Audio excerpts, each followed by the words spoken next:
Bonjour, notre intervention aujourd'hui intitulée Hans-Georges Gadamer entre vérité et méthode. Nous nous attachons à la question de savoir comment, une fois délivré des entraves ontologiques du concept d'objectivité propre à la science, l'herméneutique pourrait rendre justice à l'historicité de la compréhension. L'interprétation selon Gadamer débute avec des concepts préalables. Il n'y a pas d'autre objectivité ici que celle de la confirmation qu'une pré-opinion peut recevoir au cours de son élaboration. Mes propres pré-opinions qui déterminaient ma compréhension, je cite Gadamer, risquaient de passer tout à fait inaperçues.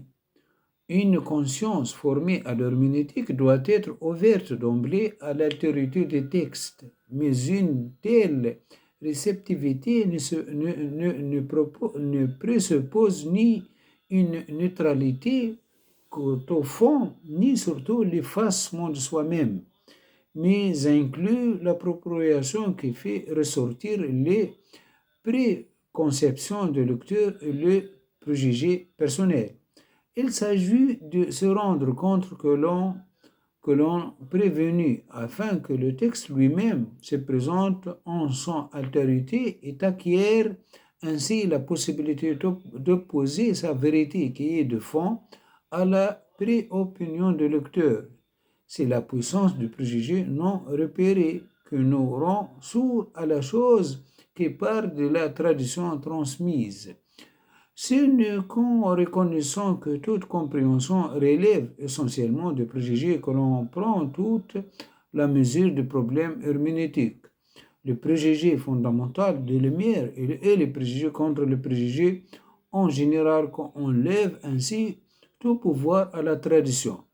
Il n'est absolument pas nécessaire que préjugé veuille dire erreur du jugement. Au contraire, le concept implique qu'il puisse recevoir une appréciation positive ou négative.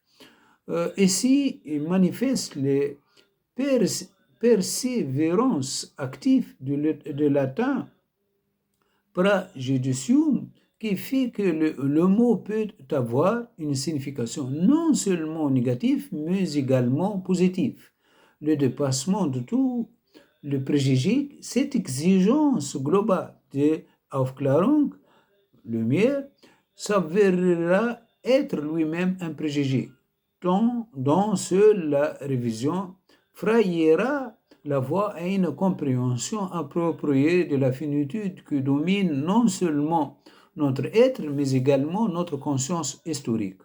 En vérité, ce n'est pas l'histoire qui nous appartient. C'est nous, au contraire, qui lui appartenons. Le préjugé de l'individu, bien plus que ses jugements, constitue la réalité historique dans son être. Tout ce qui est consacré par la tradition et la coutume possède une autorité devenue anonyme. Notre être historique fini est déterminé par le fait que cette autorité de choses transmises, et pas seulement ce que se comprend à partir de raison, a toujours puissance sur notre action et notre comportement. Le comprendre lui-même doit être pensé moins comme une action de la subjectivité que comme une insertion dans le processus de la transmission, aussi médiatiser constamment le passé, le présent. Lorsque nous cherchons à comprendre un texte, nous ne nous remplaçons pas dans l'état d'esprit de l'auteur. Il nous faut, pour la compréhension des documents écrits, nous mouvoir dans une sphère de ce qui a sens, le compréhensible en lui-même, lequel de ces faits ne motive aucun retour à la subjectivité de l'autre.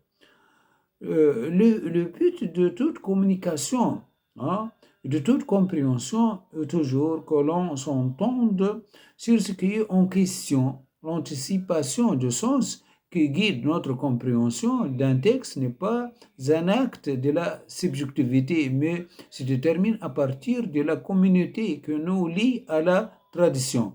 La tâche de l'herméneutique ne consiste nullement à développer une procédure de compréhension, mais à éclairer les conditions dans lesquelles elle se produit. Le préjugé et les préconceptions qui occupaient la conscience de l'interprète ne sont pas en tant que tels à sa libre disposition. Il n'est pas de lui-même en mesure de distinguer préalablement le préjugé fécond qui permettait la compréhension de ceux qui lui font obstacle et mène à des contresens.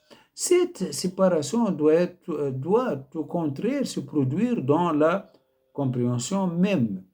Il y a entre l'interprète et l'auteur une différence insurmontable résultant de la distance historique qui le sépare.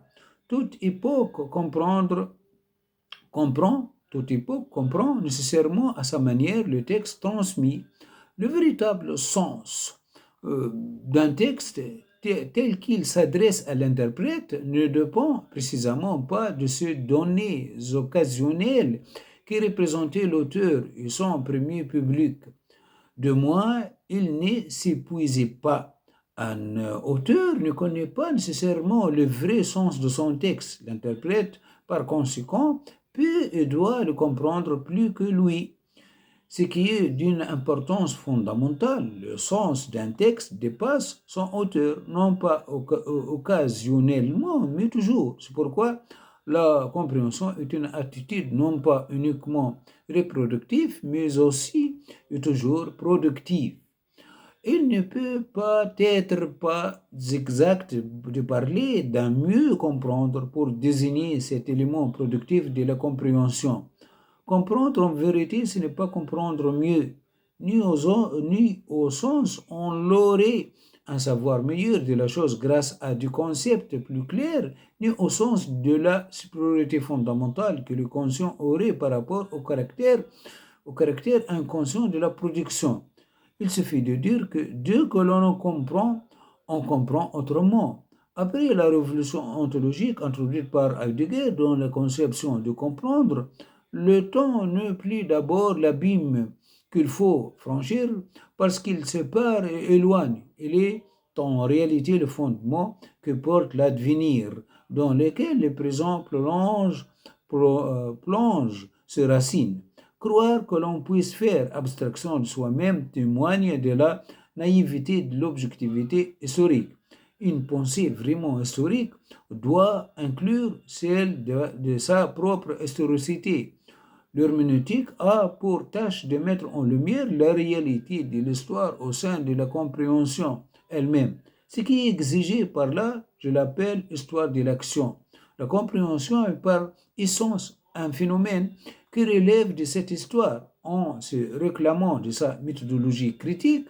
L'objectivisme historique masque l'insertion de la conscience historique même dans l'histoire de l'influence, où elle prend place. Sans doute élimine-t-il, grâce à sa doctrine critique de la méthode, ce qui nourrit l'arbitraire et la fantaisie d'actualisation complaisante du passé, mais du même coup, il se donne à lui-même la bonne conscience de celui qui réunit les présupposés qui commandaient sa propre compréhension, des présupposés qui ne relèvaient pas de l'arbitraire ou de la fantaisie, mais sur lesquels tout repose.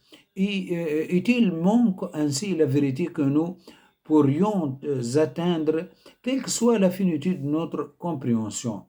Il est nécessaire d'apprendre à se comprendre soi-même avec plus de justesse et de reconnaître que l'action de cette histoire, de l'influence, est à l'œuvre en toute compréhension, que l'on en soit non expressément conscient. D'ailleurs, la régner dans la naïveté de la foi en la méthode peut avoir pour conséquence une déformation effective de la connaissance.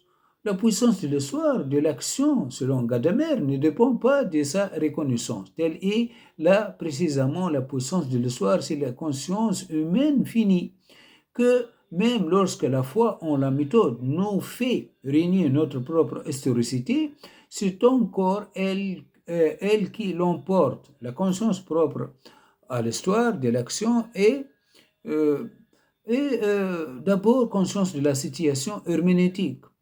Or, acquérir la conscience d'une situation est dans tous les cas une tâche qui présente une difficulté propre. En effet, le concept de situation veut qu'on ne se trouve pas en face d'elle, qu'on ne puisse donc en avoir un savoir objectif. On est dans une situation, on se trouve toujours impliqué dans une situation que l'on ne pourrait jamais entièrement tirer au clair. Voilà notre intervention consacrée à Georges Hans Gadamer, entre vérité et méthode, est terminée. Merci bien de votre attention. Au revoir.